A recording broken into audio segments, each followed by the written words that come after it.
Assalamualaikum warahmatullahi wabarakatuh. Perkenalkan, nama saya Desi Safitri dengan NIM D1C123006. Di sini saya akan membawakan materi tentang jenazah pada pada mata kuliah agama. Diawali dengan pengertian jenazah. Kata jenazah bila ditinjau dari segi bahasa berasal dari bahasa Arab dan menjadi turunan dari isim masdar adjektifnya yang diambil dari fi'il madi janazah yajnizu janazatan wa jinazatan. Bila huruf jim dari kata tersebut dibaca fathah janazatan, kata ini berarti orang yang telah meninggal dunia. Namun bila huruf jimnya dibaca kasrah, maka kata ini memiliki arti orang yang mengantuk. Sehingga kata jenazah menurut Hasan Sadili memiliki makna seseorang yang telah meninggal dunia yang sudah terputus masa kehidupannya dengan alam dunia ini. Jenazah berasal dari bahasa Arab yaitu menutupi. Secara umum, kata jenazah memiliki arti tubuh mayat yang tertutup. Secara umum pula, pengertian menguburkan jenazah dalam proses yang dilalui mulai dari pembersihan mayat hingga ia dimasukkan ke dalam kubur atau liang lahat. Dalam menyelenggarakan pemakaman, hukumnya yaitu fardu kifayah sehingga boleh dilakukan oleh sebagian umat Islam. Adapun dalil yang berkaitan dengan jenazah yaitu pada Quran surah Al-Imran ayat 185 yang mana tiap-tiap yang berjiwa akan merasakan mati, dan sesungguhnya pada hari kiamat sajalah disempurnakan pahalamu. Barang siapa dijauhkan dari neraka dan dimasukkan ke dalam surga, maka sungguh ia telah beruntung. Di kehidupan dunia itu tidak lain hanyalah kesenangan yang memperdayakan. Dalil yang berkaitan yaitu dari hadis yaitu pakailah pakaian yang berwarna putih dan kafanilah mayit dengan kain warna putih, karena itu adalah sebaik-baiknya pakaian kalian. Hadis riwayat Abu Daud nomor 3879, hadis riwayat Tirmidzi nomor 994 yang disahihkan oleh Al-Albani dalam Sahih Al-Jami nomor 1236. Selanjutnya dalam pengurusan jenazah ini terdiri dari 5 sub yang akan dibahas. Yang pertama yaitu sakaratul maut, di mana sakaratul maut merupakan kondisi yang sedang menghadapi kematian. Kematian merupakan kondisi terhentinya pernapasan, nadi dan tekanan darah serta hilangnya respon terhadap stimulus eksternal, ditandai dengan terhentinya aktivitas otak atau terhentinya fungsi jantung dan paru secara menetap.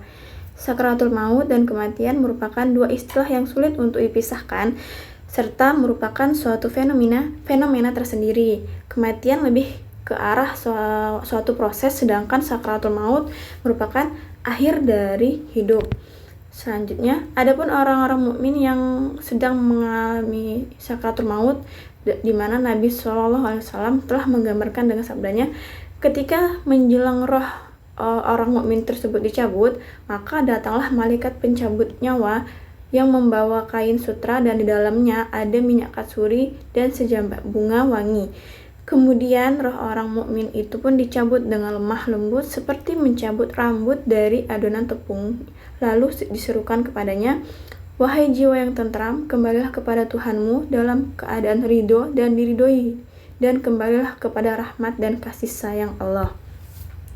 Gambaran tentang beratnya sakaratul maut itu dijelaskan dalam Al-Quran dan hadis, yang dimana kalau sekiranya kamu dapat melihat malaikat mencabut nyawa orang-orang kafir seraya memukul muka dan belakang mereka serta berkata, "Rasakanlah olehmu siksa neraka yang membakar, niscaya kamu akan merasa sangat nyeri." Quran surah Al-Anfal ayat 50. Kemudian selanjutnya yaitu alangkah dahsyatnya sekiramu melihat di waktu orang-orang zalim berada dalam tekanan-tekanan sakaratul maut, sedangkan para malaikat memukul dengan tangannya sambil berkata, "Keluarkanlah nyawamu. Pada hari ini kamu dibalas dengan siksaan yang sangat menghinakan karena kamu selalu mengatakan terhadap Allah perkataan yang tidak benar dan karena kamu selalu menyombongkan diri terhadap ayat-ayatnya." Quran surah Al-An'am ayat 93. Yang kedua yaitu memandikan jenazah. Dalam memandikan jenazah merupakan proses pertama untuk membersihkan jenazah sebelum disalatkan dan dikuburkan. Proses ini diawali dengan menyiapkan air suci dan perlengkapan alat mandi seperti yang masih hidup. Proses ini dilakukan dengan mengalirkan air bersih ke seluruh tubuh, bahkan ketika almarhum sedang haid atau pasca haid. Jika jenazah laki-laki, maka yang memandikannya juga laki-laki.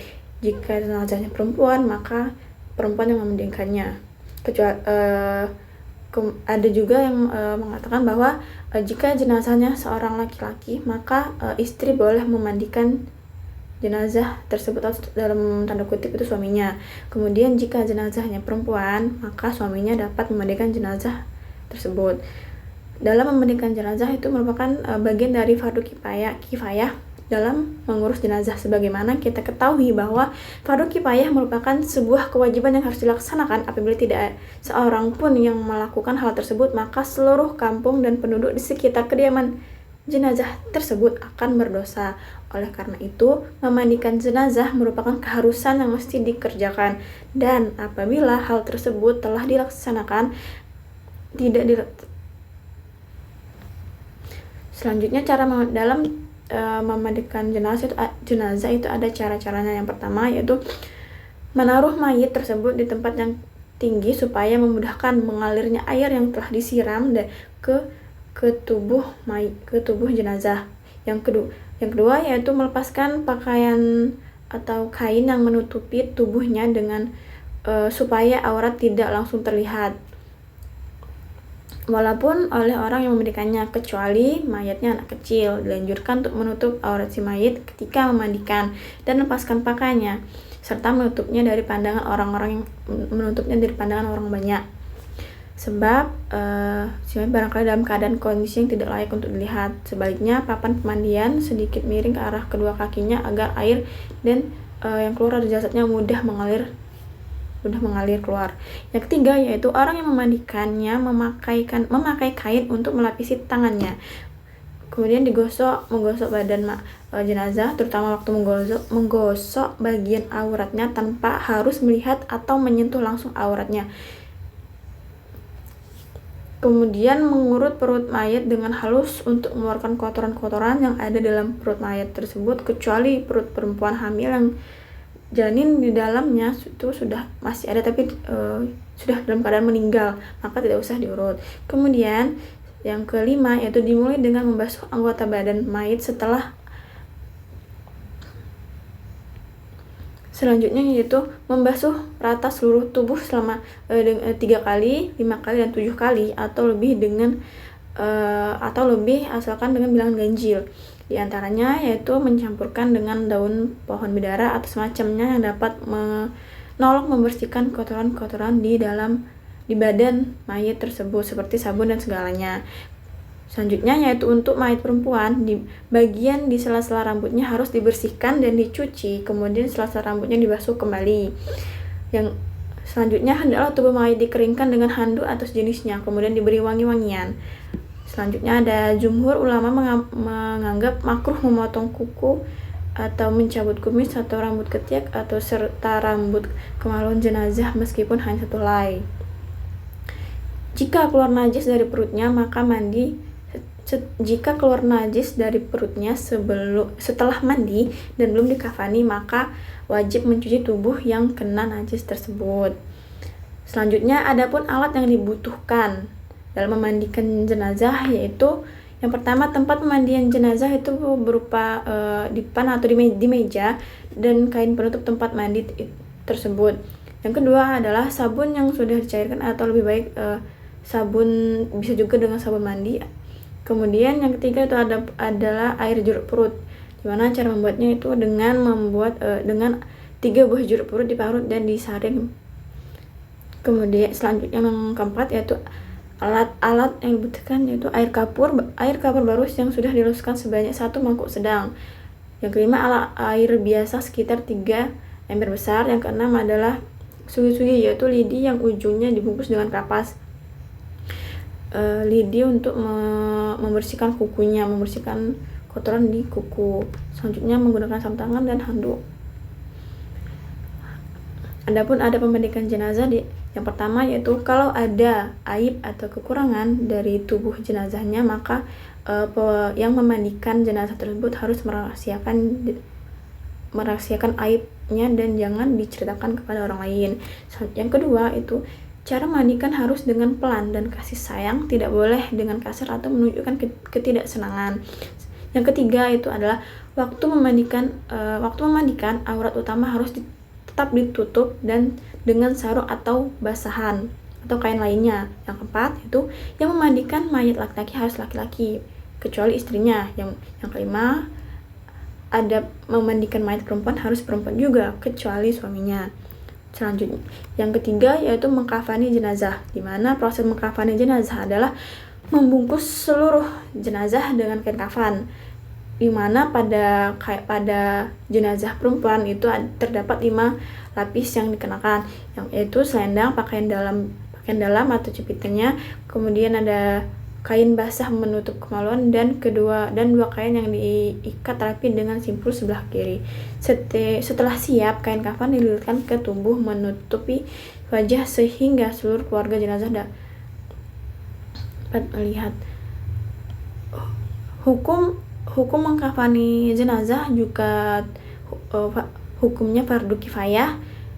Mengkafani jenazah juga berarti membungkus jenazah dengan selembar kain atau lebih yang biasanya berwarna putih setelah jenazah selesai dimandikan dan sebelum disalatkan serta dikubur.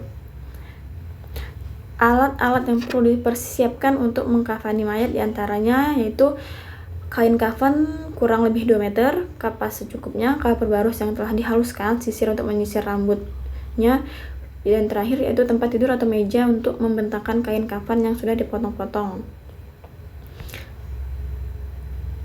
Selanjutnya cara mengkafani jenazah atau mayit yang dengan baik, yaitu yang pertama meletakkan tali-tali pengikat kain kafan sebanyak 5 helai dengan perkiraan yang akan ditali adalah bagian atas kepala, bagian dada, bagian belakang, lutut, dan bagian bawah kaki. Yang kedua yaitu membentang kain kafan dengan susunan antara lapis pertama dengan lapis lainnya agar tidak tertumpuk. Yang ketiga yaitu menaburkan pada kain kafan itu kapur barus yang sudah dihaluskan tadi itu ditaburkan. Yang keempat yaitu meletakkan kain sorban atau kerudung yang berbentuk segitiga dengan bagian alas di sebelah atas. Letak kerudung ini itu berada di bagian kepala mayitnya. Yang kelima yaitu membentangkan kain yang sudah disiapkan, lubang yang berbentuk belah ketupat atau leher mayit. Yang keenam yaitu membentangkan kain sarung di tengah-tengah kain kafan. Letak kain sarung ini diperkirakan pada bagian belakang mayit. Yang ketujuh yaitu membujurkan kain cawat di bagian tengah untuk menutupi alat vital mayit tersebut. Yang kedelapan yaitu meletakkan mayit yang membujur di atas kain kafan dalam tetap tertutup dan terselubung kain. Yang kesembilan itu menyisir rambut mayit. Yang ke-10 yaitu pasang cawat atau talikan pada bagian atasnya. Yang ke-11 yaitu menutupi lubang hidung dan lubang telinga dengan kapas yang dibulat-bulat. Yang ke-12 yaitu mensedekapkan kedua tangan jenazah dengan tangan kanan di atas dan tangan kirinya di bawah. Yang ke-13 yaitu menutup persediaan mayit dengan kapas-kapas yang telah ditaburi kapur barus dan cendana yang dihaluskan seperti sendi jari kaki, mata kaki, bagian dalam dan luar, lingkaran lutut kaki, sendi jari-jari tangan, pergelangan tangan, siku, pangkal lengan dan ketiak, leher, wajah atau muka. Yang keempat yaitu melipat kain sarung yang sudah disiapkan. Yang ke-15 yaitu mengenakan baju yang sudah disiapkan dengan cara bagian sisi yang telah digunting diletakkan di atas dada dan tangan mayitnya. Yang ke-16 yaitu mengikatkan surban yang berbentuk segitiga dengan ikatan di bawah dagu. Yang ke-17 yaitu lipatkan kain kafan melingkar ke seluruh tubuh mayit selapis demi selapis sambil ditarik ujung atas kepala dan ujung bawah kakinya. Kemudian talikan dengan tali-tali yang sudah disiapkan, disiapkan untuk menali. Yang keempat yaitu sholat jenazah. Dalam melaksanakan sholat jenazah itu merupakan ketentuan yang diperintahkan oleh Nabi kepada umatnya. di mana Nabi juga menjelaskan dalam hadisnya bahwa bagi siapa saja yang ikut serta mensalatkan jenazah maka ia akan memperoleh pahala 1 qirat, yang mana dalam 1 qirat itu diumpamakan dengan gunung Uhud, selebar seluas gunung Uhud. Kemudian dalam proses melakukan salat jenazah itu ada hal-hal yang dilakukan. Di antaranya adalah meletakkan terlebih dahulu jenazah menghadap ke kiblat, kemudian memposisikan jenazah yang berada di depan orang yang akan mensalatkan, dan kepala jenazah di sebelah kanan dan kaki sebelah kiri imam. Apabila jenazahnya perempuan maka imam berdiri sejajar dengan pinggang jenazah. Adapun rukun dalam melaksanakan salat jenazah yang pertama yaitu membaca niat. Semua mazhab itu mengatakan sepakat bahwa niat adalah rukun salat jenazah, sedangkan ada mazhab mengatakan bahwa niat dalam salat jenazah merupakan syarat tapi bukan rukun. Dalam jumhur ulama mengatakan salat jenazah sebagaimana salat dan ibadah lainnya tidak dianggap sah kalau tidak diniatkan. Dan niatnya adalah untuk melakukan ibadah, yang dimana dalam dalam melafazkan niat untuk salat jenazah untuk perempuan yaitu saya berniat salat atas mayit ini 4 takbir fardu kifayah sebagai makmum karena Allah Ta'ala. Yang kedua yaitu setelah takbir pertama selanjutnya membaca surah Al-Fatihah tanpa didahului dengan doa iftitah. Selanjutnya yaitu yang ketiga yaitu setelah membaca surah Al-Fatihah dilanjutkan dengan takbir kedua dan setelah takbir membaca salawat atas Nabi. Selanjutnya yang keempat yaitu setelah membaca salawat itu membaca doa, kemudian takbir keempat membaca doa jenazah. Yang kelima yaitu salam, diakhir dengan salam. Mengatakannya fardu karena membaca salam ke sebelah kanan dan kiri itu hukumnya memang wajib tapi tidak. Memang hukumnya wajib. Alasan dikatakan fardu karena salat jenazah itu termasuk salah satu macam salat.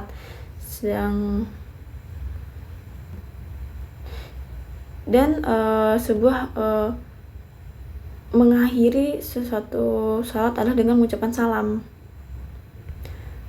Yang kelima yaitu menguburkan jenazah. Dalam menguburkan jenazah itu merupakan prosesi paling terakhir dari perawatan jenazah. Yang dimana yaitu yang pertama tadi ada mengkafani, memandikan, mengkafani, menyolatkan, dan kemudian sekarang adalah menguburkan. Para ahli fikih telah sepakat bahwa menguburkan atau memakamkan jenazah hukumnya adalah fardu kifayah, sebagaimana hukum memandikan, mengkafani, dan menyolatkan jenazah. Hal ini juga berdasarkan firman Allah SWT dalam surat Al-Mursalat ayat 25-26. Waktu untuk menguburkan jenazah itu seperti yang disampaikan oleh Nasruddin Al-Albani bahwa tidak diperkenakan mengebumikan jenazah atau mayat pada waktu-waktu yang telah ditentukan sebagai berikut, kecuali apabila dalam keadaan terpaksa atau darurat, yang dimana yaitu memakamkan mayat sebagaimana yang telah dijelaskan waktu dilarang mensalatkan jenazah. Yang kedua, di kegelapan malam. Hal ini itu berdasarkan hadis Jabir radhiyallahu anhu disebutkan kepada Nabi bahwa salah seorang sahabatnya wafat dan disegerakan mengkafaninya, kemudian dikebumikan pada malam hari. Beliau mengecamnya dan mengancam siapa saja yang mengubur di malam hari hingga beliau mensalatkannya, kecuali karena darurat dan keterpaksaan. Jadi kesimpulannya yaitu apabila ternyata mengharuskan melaksanakan sebuah pemakaman di malam hari karena keadaan darurat ataupun terpaksa, maka diperbolehkan sekalipun harus menggunakan lampu untuk mempermudah pemakamannya. Para ulama juga berpendapat bahwa jika mengkhawatirkan membusuknya mayat, maka boleh dikuburkan pada ketiga waktu ini tanpa dimakruhkan. Tetapi jika tidak ada kekhawatiran pada mayat itu akan berubah, maka menurut jumhur tidak diperbolehkan menguburkannya pada waktu-waktu yang dimana yang disebutkan, yaitu yang pertama adalah waktu ketika terbit matahari hingga naik, kedua ketika matahari tegak berdiri hingga condong, dan ketiga ketika matahari cenderung mendekati terbenam hingga tenggelam. Apabila melaksanakan waktu penguburan jenazah di waktu tersebut dilakukan secara sengaja, maka hukumnya adalah makruh. Yang selanjutnya dalam mengiringi jenazah itu ada sesuatu yang di etika atau adab dalam mengiringi jenazah. Yang pertama yaitu mengiringi jenazah, di mana disunahkan mengiringi dan berjalan bersama jenazah hingga ia dikuburkan, yang merupakan hak seseorang muslim atas saudaranya sebagaimana telah disebutkan dalam adab persaudaraan. Yang kedua yaitu tidak mengiringi jenazah dengan disertai ratapan. Meskipun mengiringi jenazah memiliki keutamaan yang sangat besar sebagaimana yang telah disebutkan, tetapi telah disahihkan diriwayatkan oleh Nabi SAW tentang larangan mengiringi jenazah apabila disertai dengan ratapan. Yang ketiga yaitu cukup kaum laki-laki saja yang memikul keranda jenazahnya. Hendaknya yang memikul jenazah adalah kaum laki-laki, bukan kaum wanita, kecuali jika kaum laki-laki tidak ada sama sekali. Yang keempat yaitu orang yang berkendara mengiringi di belakang jenazah, dan orang yang berjalan kaki boleh berjalan sekendaknya. Jumhur juga mengatakan bahwa orang yang berjalan kaki disunahkan berjalan di depan jenazah, dan akan tetapi Al-Bukhari telah meriwayatkan sebuah ashar dari Anas yang menunjukkan kepadanya yang kami sebutkan, yaitu hal ini sejalan dengan perintah menyegerakan jenazah, sebab tidak mungkin dapat menyegerakan jenazah apabila semua orang berjalan di depan, sehingga mereka memiliki kemampuan berjalan yang berbeda-beda. Yang kelima yaitu menyegerakan jenazah. Hendaknya orang yang memikul jenazah itu menyegerakannya sampai jenazah ke tempat pengkuburan atau tempat mengkebumikan jenazah tersebut. Yang keenam yaitu tidak duduk kecuali setelah jenazah diletakkan, di mana hendaknya orang yang mengiringi jenazah hingga jenazah berdiri dan tidak duduk kecuali setelah jenazah diturunkan dan diletakkan di atas tanah sebelum dikuburkan. Yang ketujuh yaitu mengucapkan lafaz takziah yang diriwayatkan oleh Rasulullah SAW, yang dimana Rasulullah SAW juga mengirim seorang utusan kepada putri beliau ketika anaknya sedang menghadapi sakaratul maut. Lalu beliau bersabda, Inna ilaihi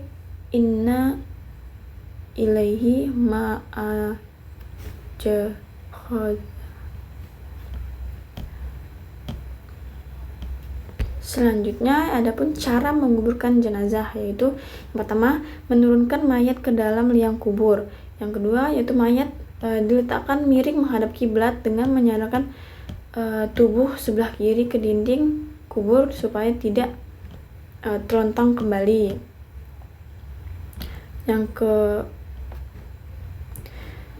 Para ulama juga menganjurkan supaya ditaruh di tanah di bawah pipi mayat sebelah kanan setelah dibukakan kain kafannya dari pipi, dan ditempelkan langsung ke tanah, dan simpul tali yang mengikat kain kafan itu dilepas. Ketika hendak memasukkan mayat atau jenazah itu ke liang kubur dan meletakkannya, dianjurkan membaca doa yaitu Bismillahi wa billahi wa ala millati Rasulillah, yang artinya dengan nama Allah dan atas agama Allah Rasulullah. Yang ketiga yaitu menutupi jenazah dengan papan pelindung, dan selanjutnya itu menimbunnya dengan tanah.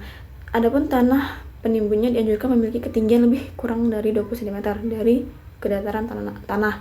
Yang keempat yaitu setelah selesai mengubur dianjurkan untuk mendoakan jenazah agar diampuni dosanya dan diteguhkan dalam menghadapi pertanyaan malaikat. Yang kelima yaitu hal sunnah ketika menguburkan jenazah dengan meletakkan sesuatu di atas kubur untuk mengenalnya, baik itu berupa kayu atau batu. Hal ini juga didasarkan hadis yang diriwayatkan oleh Ibnu Majah yang dimana dari Anas bin Malik bahwa Nabi SAW memberi tanda kubur Utsman bin Ma'zun dengan batu. Hadis riwayat Abu Majah. Selanjutnya yaitu dalam fikih sunnah disebutkan bahwa tidak disyariatkan untuk menaruh dan menebar kembang di atas kubur. Sedangkan hadis yang diriwayatkan Bukhari